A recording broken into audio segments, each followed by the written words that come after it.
राधे राधे महाराज जी। गुरुदेव आपके चरणों में कोटि कोटि प्रणाम। हे गुरुदेव, आपके द्वारा दिए गए नाम से और धाम आप आ रहे हैं। गुरुदेव, जीवन में ऐसे व्यभिचार जैसे कुकृत हुआ है कि मान सम्मान व्यापार नष्ट हुआ और शरीर को नष्ट करने का भी प्रयास किया, किंतु तभी आपने बाह पकड़ी और संभाल लिया। हे गुरुदेव, हमें बताएं कि इसी जन्म में जल्दी से जल्दी अपने जो पाप किए हैं उसको कैसे खत्म करूं। राधा राधा नाम संकीर्तनम यस्य सर्व पाप प्रणाश। किसी का भी हो, सबके लिए ये इसी का प्रश्न नहीं है, प्रायः लगभग सबका है। भगवान से विमुख होकर हम सबने अपने जीवन को नष्ट प्राय ही कर दिया। अब वो तो भगवान की कृपा किसी न किसी शास्त्र वाक्य या संत वाक्य के द्वारा ही हमको पकड़ा गया, नहीं तो भव समुद्र में तो हम तो डूब ही रहे थे। सब उसी तरह है।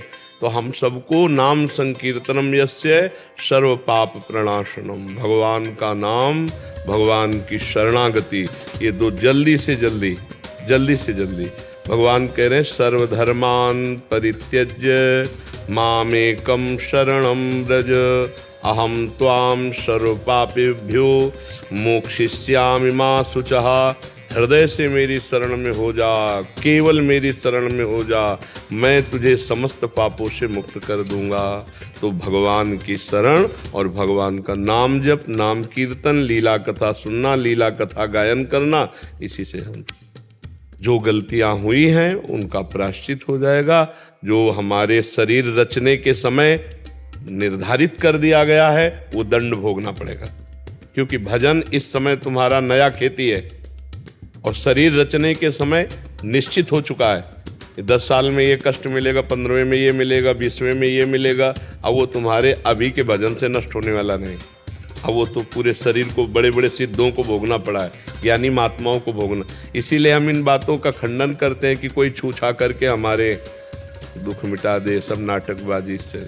नाम जप करो, भगवान की आराधना करो और जो दुख सुख आवे उसे सह लो, तो अगला जो है वो तुम्हारा परम कल्याण में जीवन, अगर जन्म भी होगा तो बड़ा मंगलमय होगा और नहीं तो भगवान की प्राप्ति हो जाएगी। और ये जो मायाकृत नाटक चले ना, ये हम किसी को ठीक कर सकते हैं, किसी की ताकत नहीं। बड़े बड़े ऋषि मुनियों के बड़े बड़े कष्ट शरीर में पाए गए, कौन ठीक कर सकता है।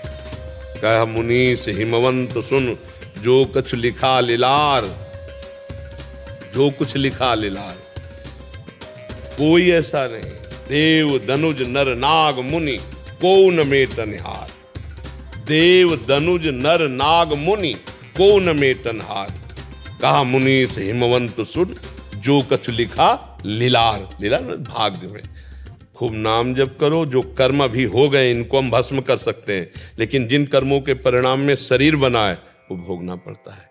इसलिए नाम जप करो, भगवान की शरण में हो जाओ, इसी से बहुत जल्दी शांति मिल जाएगी, हृदय सुखी हो जाएगा। नहीं तो ऐसे ऐसे पाप कर्म हैं कि वो दिमाग ही खराब कर देते हैं, डिप्रेशन में पहुंचा देते हैं, अपने हाथ से अपनी मृत्यु करवा देते हैं, अपने हाथ से अपनी मृत्यु करा देते जब बुद्धि खराब हो जाती है। कर्म ही है, वो कर्म लागू हो जाता है। तो अब वही देखो कितना सुंदर मनुष्य जीवन है। इसे भजन करके आप भगवान की प्राप्ति कर सकते हो। और जरा से बुद्धि खराब हो जाए तो इधर उधर के पदार्थ खा के या इधर उधर की चेष्टा से शरीर को नष्ट कर देते हैं लोग। बड़ी दुर्गति होती है ऐसे लोगों की। शरीर नष्ट नहीं करना चाहिए, भोगना चाहिए। जो हमारे शरीर के दुख सुख हैं उनको सहते हुए राधा राधा राधा, अगला जन्म तो हम खराब न करें। ये जन्म हमारा खराब हो गया तो अगला तो ना खराब हो। अब इसी शरीर को हम भोग लें और राधा राधा करके भगवान की प्राप्ति करें।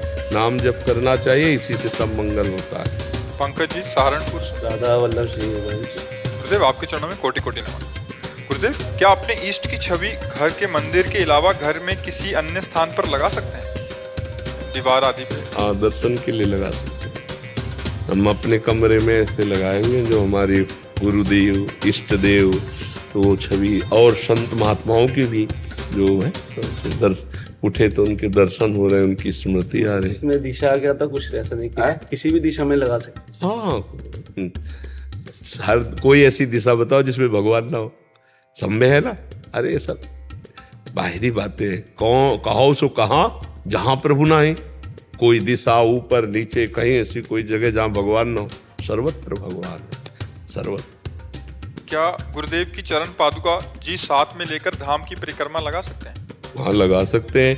अभी श्री सीताराम ओंकारनाथ जी के जो परिकर के आए थे वो तो हर समय पादुका लिए रहते, छाती से लगाए रहते, कहीं भी जाए और श्री सीताराम ओंकारनाथ जी अपने गुरु जी की पादुका छाती में ही बांधे रहते थे। तो ऐसा कर सकते हैं, वो तो बड़े भाग्य का विषय है। वीरेंद्र जी पन्ना से। महाराज जी राधे राधे। महाराज जी मेरे पिताजी देह त्याग चुके हैं, मैंने अभी तक अपने जीवन में उनकी मुक्ति के लिए कुछ नहीं किया, क्या केवल नाम जप से पितृ ऋण से मुक्ति हो जाएगी? हो जाएगी। मातृ पितृ ऋण, देव ऋण, ऋषि ऋण, सब ऋणों से मुक्ति हो जाती है, क्योंकि जब भगवान नाम जप करते हुए परम धन तो यही है। आप सोचो इतना खोया तिल पिंडदान में, सोचो वो नाशवान पदार्थ है, वो प्राणों का पोषण करने वाला है, लेकिन जब हम भावना करके भगवान के चरणों में चढ़ाते हैं गया जी में जाके, तो हमें विश्वास होता है कि हम पिंडदान कर रहे हैं, हमारे पितरों को इससे लाभ मिलेगा। तो नाम तो भगवान को अधीन कर लेता है। सुमीर पवन सुत पावन नामू, अपने बस करी राखे रामू, कहूँ कहाँ लगी नाम बढ़ाई, और राम न सकत नाम गुण गाई। और ऐसा नाम जप करके यदि हम अपने पिता को दे तो उनका कल्याण नहीं हो जाएगा, परम कल्याण हो जाएगा। पितृण, मातृण, देव ऋण, ऋषि ऋण, सब ऋणों से मुक्त होने का एकमात्र उपाय भगवान का नाम जप करते हुए अपने जीवन को भगवतमय बना लेना। अगर आप भजन करते हुए भगवान को प्राप्त हो गए तो 21 पीढ़ियां तर जाएंगी। पिता की क्या बात है, समझ पा रहे आप? खूब नाम जप करो। 1.5 वर्ष पहले ही मैं नीच था, इसके पहले आप अभी 1.5 वर्ष पहले ही महाराज जी मैं नाम जप से मुझे इतनी सामर्थ्य आई है कि भगवान के मार्ग में चल बैठा। आने ठीक है, पहले मैं बहुत ही नहीं, जब तक सत्संग नहीं मिलता तब तक तो कुमार्गगामी प्रवृत्तियां अपने को भटका लेती हैं। पिताजी का ध्यान नहीं दिया महाराज जी, मगर अब मुझे बड़ी हाँ नहीं तो आप नाम जप करो, अपने पिता को प्रदान करो। और अगर संस्कृत पढ़ लेते हो तो एक बार श्रीमद् भागवत पूरी पढ़ जाओ और वो पाठ प्रदान कर दो अपने पिता को। संस्कृत पढ़ सकते हो तो आप श्रीमद् भागवत आए थोड़ी क्या शुद्ध तो विशेष नहीं पढ़ सकते महाराज, तो फिर हिंदी पढ़ के सुना दो। भाव तो वही है ना। श्रीमद् भागवत जो है ना, गीता प्रेस से ले आओ, 2 खंडों में आती है, और रोज 2 अध्याय 4 अध्याय पढ़ के सुना दो भगवान को, और जब पूरी हो जाए तो उसका पाठ दे दो पिता को और नाम जप दे दो। तो भागवत का पाठ और नाम जप पिता का कल्याण कर देगा। नाम भाग जाता है महाराज, बहुत प्रयास करता नहीं हम कह रहे हैं, अच्छा हम कह रहे हैं मन कहीं भाग जाए। रोटी जब कवल कवल पाओगे तो मन नहीं लग रहा, लेकिन पेट भरेगा कि नहीं भरेगा? हमें उत्तर दो आप। भरेगा ना? तो मन लगे ना लगे यार, राम राम राधा राधा कृष्ण कृष्ण बोल ले, तुम्हारा मंगल होगा।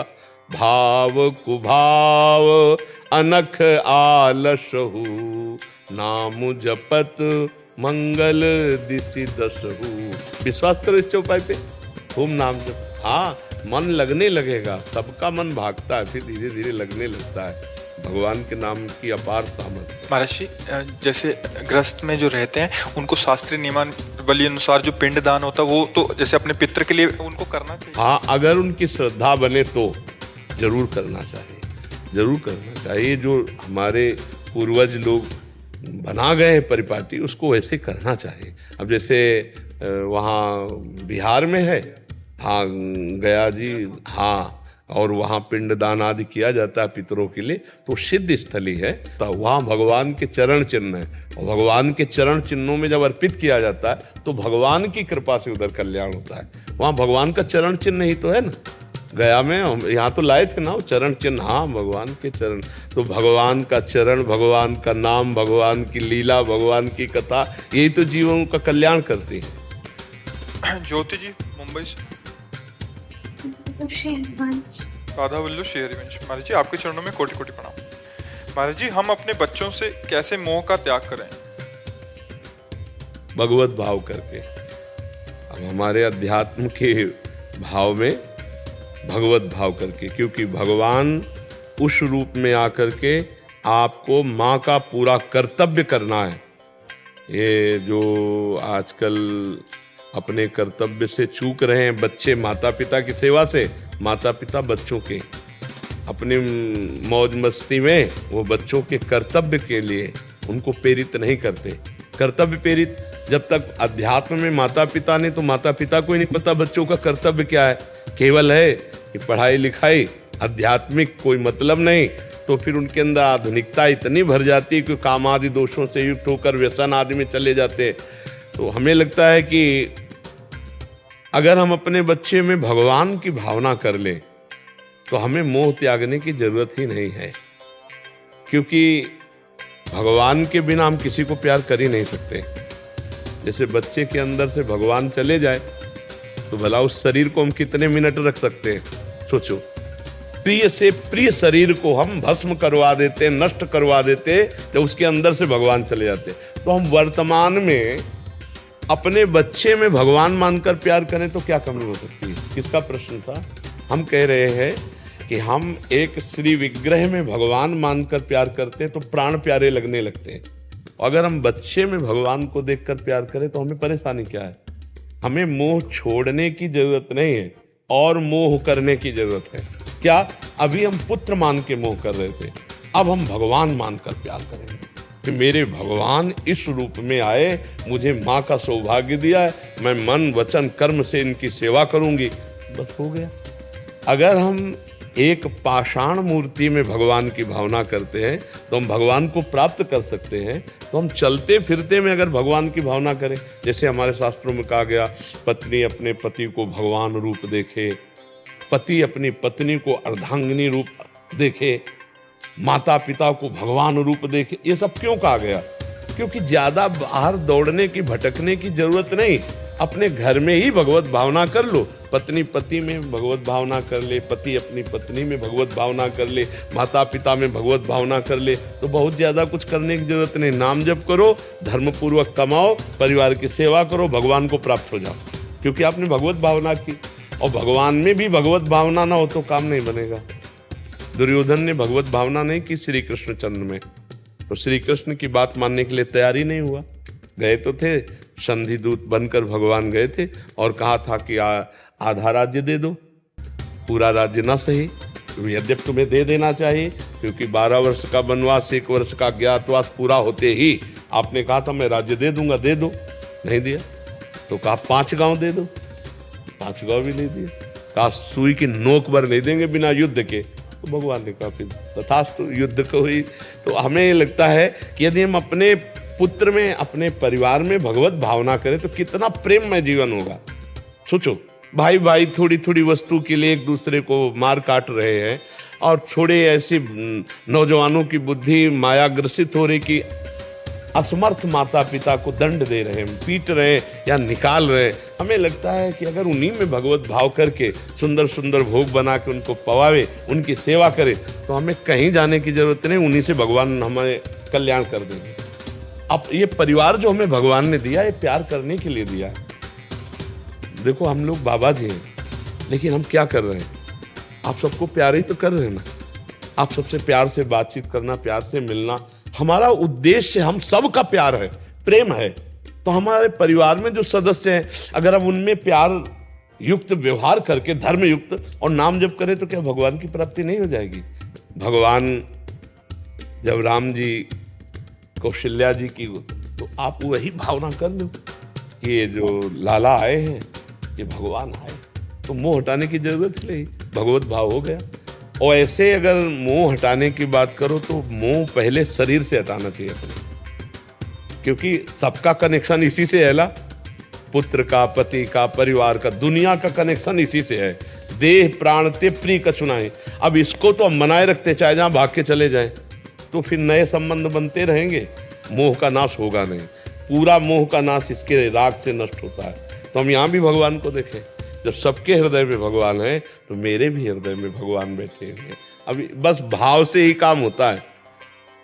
जितना सुंदर भाव बनता जाएगा उतने ही आप नजदीक भगवान के हैं, और जितना भाव बिगड़ता जाएगा उतने ही आप दूर हैं भगवान के। कष्ट होता है तो तकलीफ होती है बच्चों को देखते कि कहीं सुन नहीं रहे। कब हमारा जितना प्रयास है, हम कष्ट निवारण का प्रयास करते हैं। इसके बाद हम जिस भाव में हैं उस भाव में आ जाते हैं। हे भगवान, हम तो आपके कथनानुसार सेवक ही हैं ना, अब आप स्वामी हो, आप देख लीजिए। मेरे पास जितना आपका दिया हुआ धन बल, बुद्धि बल, शरीर बल है, उससे मैं आपकी सेवा, और इसके बाद प्रभु मैं असमर्थ हूँ, आप देख लीजिए। वो भगवान देख लेंगे, क्योंकि आपके और पुत्र के बीच में भगवत भाव है, आपके और परिवार के बीच में भगवत भाव है। भगवत भाव पूर्णता ले आता है। भगवत भाव या तो आपको ज्ञान दे देगा या उधर की समस्या हटा देगा, दोनों बातें हो सकती। हो सकता है उधर की समस्या ना हटानी हो भगवान को, तो आपको ज्ञान दे देंगे, आपको शांति दे देंगे, आप शांतिपूर्वक उस दुख को सह लेंगी, और या फिर भगवान उसे मिटा भी सकते हैं। दोनों सामर्थ्यवान है भगवान, और वो जैसा करे दोनों में राजी रहना चाहिए। जो ही प्यारो करे सोई मुहि भावे। वही बच्चों को भगवत प्राप्ति के लिए प्रेरित करे या आधुनिक पढ़ाई के लिए प्रेरित करे? दोनों के लिए। आधुनिक पढ़ाई भी पढ़ाए और भगवत प्राप्ति का भी मार्ग पुष्ट करे। अगर केवल आधुनिक पढ़ाई है तो बात नहीं बनेगी, और केवल भगवत मार्ग की बात तभी समझ में आएगी जब आधुनिक पढ़ाई तो हो। अगर काखा गाघा मात्रा का ज्ञान ना होता तो आज हम आपसे वार्ता कैसे कर लेते। अगर आधुनिक पढ़ाई हमारे जीवन में ना होती तो हम आध्यात्मिक पढ़ाई को कैसे पढ़ पाते। आधुनिक पढ़ाई हमारे जीवन की नींव हुई और आध्यात्मिक पढ़ाई उसके ऊपर महल हुआ। तो दोनों पढ़ाई की जरूरत है। ऐसा नहीं कि अब जैसे माना हम भजन करके भाव प्राप्त कर सकते हैं, लेकिन आपको भाव व्यक्त नहीं कर सकते क्योंकि आधुनिक पढ़ाई नहीं। अगर हमें संस्कृत का ज्ञान ना हो, हिंदी का ज्ञान ना हो, मात्राओं का ज्ञान ना हो, तो हम जो बोलना चाहते हैं, हमें शब्द का ज्ञान नहीं तो आपको कैसे। इसीलिए कहा कि शब्द ब्रह्म और पार ब्रह्म दोनों का ज्ञान होना चाहिए। शब्द ब्रह्म का पारगामी विद्वान और पार ब्रह्म का अनुभूति, तभी वो जगत का कल्याण कर सकता है। इसलिए आधुनिक पढ़ाई भी और आध्यात्मिक बात भी दोनों बताने चाहिए। प्रशांत तिवारी जी लखनऊ से। राधा वल्लभ तिवारी।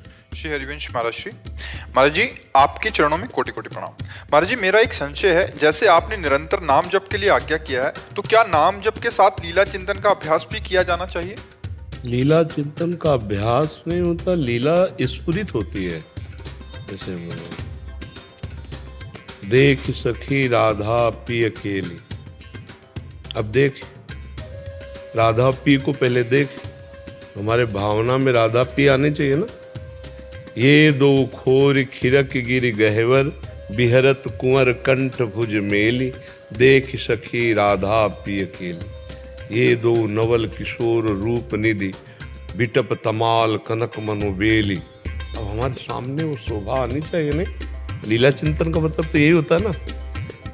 लीला स्फुरित होती है। पहले हमें नाम जप, प्रगट ठाकुर सेवा, लीला कथा श्रवण, लीला कथा गायन और परोपकार,